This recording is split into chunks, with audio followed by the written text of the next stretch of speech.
Well, it wasn't all that long ago that these were the people running America. Now, I have to warn you, this photograph is from 4 years ago and it kind of gives you a jump scare just looking at it. You can see Joe Biden and Kamala Harris and Biden's cabinet at the White House all wearing masks during an era that was absolutely insane, a time where some federal workers were fired if they didn't want to get the COVID jab.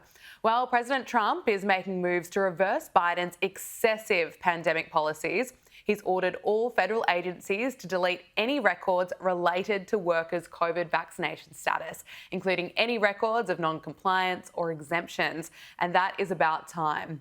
Office of Personal Management Director Scott Cooper says that things got out of hand during the pandemic, yes they did, and federal workers were fired, punished or sidelined for simply making a personal medical decision. That should never have happened. Thanks to President Trump's leadership, we're making sure that the excess of that era did not have lingering effects on federal workers. Now that is a win. No one should have ever lost their jobs during that time, and no one should ever have their personal medical choices held against them.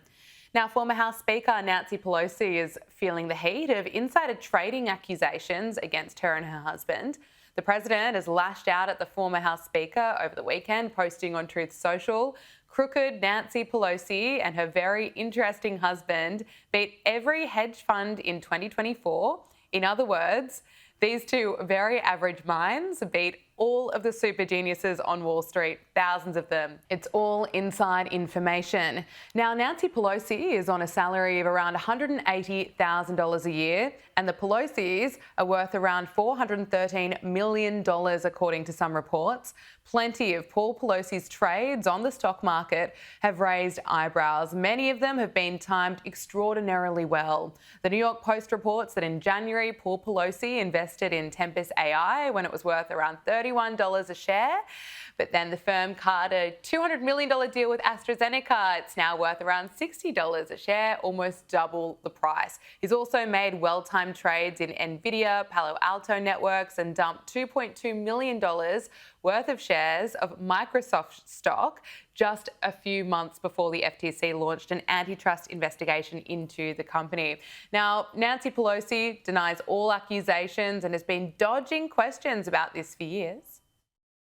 Over the course of your career, has your husband ever made a stock purchase or sale based on information he received from you? No, absolutely not. Okay, thank you. She just walks off. And her recent appearance on CNN was just as awkward. She almost pleads with Jake Tapper not to ask her about it. Nancy Pelosi became rich. Why do you have to read that? We're here to talk about the 60th anniversary of Medicaid. That's what I agreed to come to talk about. Yeah, but I wanted what that means in the election. I wanted to give you a chance just to respond. He accused you of insider trading. What's your response to that? That's ridiculous.